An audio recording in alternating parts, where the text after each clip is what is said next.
General గా head and neck surgery cases లో chemotherapy, radiotherapy, surgery ఈ మూడు అవసరం ఉంటాయా అండి? మీరు ఎటువంటిది ఎలా చూస్ చేసుకుంటారు? అంటే బేసికల్ గా చూస్ అనేది ఏముండదండి. అంటే ఇప్పుడు నాకు ఇష్టం ఉండో లేకపోతే పేషెంట్కి ఇష్టం ఉండో సర్జరీ చేద్దాము, లేకపోతే వద్దు కీమోథెరపీ చేద్దాము, లేదు రేడియోథెరపీ చేద్దామని డిసైడ్ చేసుకునే ఫ్యాక్టర్ కాదు. అంటే మనకి ఇన్ని ఆప్షన్స్ ఉన్నా సర్జరీ ట్రీట్మెంట్లో మీకేది కావాలి, నాకేది ఇష్టం అనే ఫ్యాక్టర్ ఏమి ఉండదు. ఎప్పుడు కానీ ట్రీట్మెంట్ ఒక కండిషన్కి, ఇప్పుడు పేషెంట్కి ఉన్న కండిషన్కి, అతనికి ఉన్న స్టేజ్ బట్టి ఆ డిసీజే యాక్చువల్గా డిక్టేట్ చేస్తుంది అంటే ఏ రకమైన ట్రీట్మెంట్ ఇవ్వాలి అని. నేను ఇంతకుముందు చెప్పినట్టు ఇనీషియల్ స్టేజెస్ ఆఫ్ కేసెస్లో ఉన్నాయి. అంటే ఇప్పుడిప్పుడే అల్సర్ ఫామ్ అయింది 1 month లోపలనే, మెడలో కూడా ఇంకా ఏం ట్యూమర్ పాకలేదు అన్నప్పుడు వీళ్ళకి కేవలం సర్జరీ మాత్రమే ఇస్తుంటాం. అయితే కేవలం సర్జరీతోటే ట్రీట్మెంట్ అయిపోతుందా అంటే అట్లా కూడా కాదండి. సైజ్ బట్టి మోరార్లెస్ స్టేజ్ 1 స్టేజ్ 2లో సర్జరీ మాత్రమే చేయొచ్చు. కాకపోతే సర్జరీ చేసిన తర్వాత ఈ నోటి క్యాన్సర్కి ఏదైతే సంబంధించిన మెటీరియల్ అయితే తీసుకుంటామో, ఏదైతే కట్ చేసిన పార్ట్ ఉంటుందో దాన్ని హిస్టోపెథలాజికల్ ఎగ్జామినేషన్ అంటాం. అంటే పెథాలజీ ల్యాబ్కి పంపించి అది ఏ రకమైన ట్యూమర్, దాంట్లో వేరే ఏమన్నా హై రిస్క్ ఫ్యాక్టర్స్ ఉన్నాయా, తర్వాత మెడలో ఒకవేళ గడ్డలు తీస్తే ఆ గడ్డల్లో క్యాన్సర్ ఉందా, క్యాన్సర్ ఉంటే ఎన్ని గడ్డల్లో ఉన్నాయి, ఎంత సైజ్ ఉంది క్యాన్సర్ గడ్డ, ఇట్లాంటివి చాలా multiple factors చూస్తుంటామండి.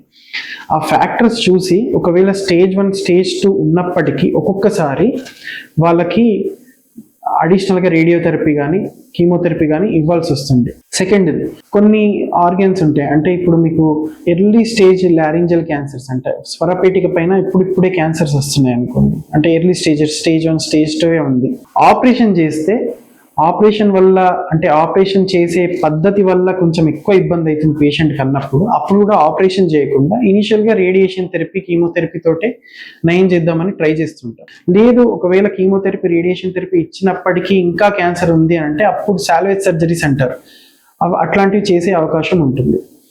Third thing, only chemotherapy ఏమన్నా ఇస్తామా అంటే ఒక్కొక్కసారి ఏమైపోతుందంటే ఆపరేషన్ ఇప్పుడు కొంచెం అడ్వాన్స్ స్టేజెస్లో వచ్చినప్పుడు ఆపరేషన్ డైరెక్ట్గా చేయొచ్చా చేయలేదా అని మాకు కొన్ని డౌట్స్ ఉంటాయి, స్కాన్ బట్టి, దాని తర్వాత పేషెంట్కి ఉన్న ఆ సైజ్ బట్టి.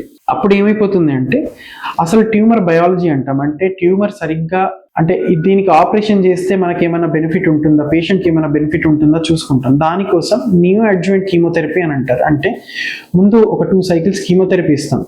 ఆ కీమోథెరపీ ఇచ్చిన దానికి రెస్పాన్స్గా ఒకవేళ ట్యూమర్ సైజ్ ష్రింక్ అవుతుంది అనుకోండి, తక్కువ అవుతుంది అనుకోండి, అప్పుడు గుడ్ బయాలజీ అంటే ట్రీట్మెంట్కి అనుకూలంగా ఉండే ట్యూమర్ అని పరిగణనలోకి తీసుకొని దాన్ని ఫర్దర్గా ఇంకా ఖచ్చితంగా ట్రీట్మెంట్ ఇచ్చే అవకాశం ఉంటుంది.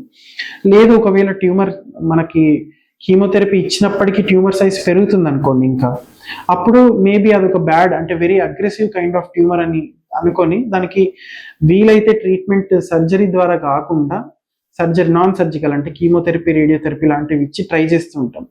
ఒక్కొక్కసారి అట్లాంటివి చేసినప్పటికీ ఇంకా ట్యూమర్ ఎక్కువ సైజ్ పెరుగుతుంది అనుకోండి, అప్పుడు పాలియేటివ్ రిసెక్షన్స్ అంటాం. అంటే మాకు కూడా తెలుసు ఇట్లాంటి సర్జరీ వల్ల ఖచ్చితంగా పూర్తిగా క్యాన్సర్ని తీసే అవకాశం లేనప్పటికీ పేషెంట్కి ఒక డీసెంట్ అండ్ రెస్పెక్టబుల్ లైఫ్ సొసైటీలో ఇవ్వాలి. అంటే ఇప్పుడు మీరు చూసుకున్నట్టయితే ఒకవేళ ఇక్కడ చెంప పైన లేకపోతే నోట్లో పుండ్లు అయిపోయి దాంట్లో నుంచి పస్సు గారడము, బ్లడ్ గారడం లాంటివి ఉంటాయి. సొసైటీ వరకు ఎందుకండి, మామూలుగా ఫ్యామిలీ మెంబర్సే దగ్గరికి రానివ్వకుండా చూసుకుంటారు. స్పెషల్గా పిల్లలు దగ్గర రానివ్వడానికి ఇష్టపడరు.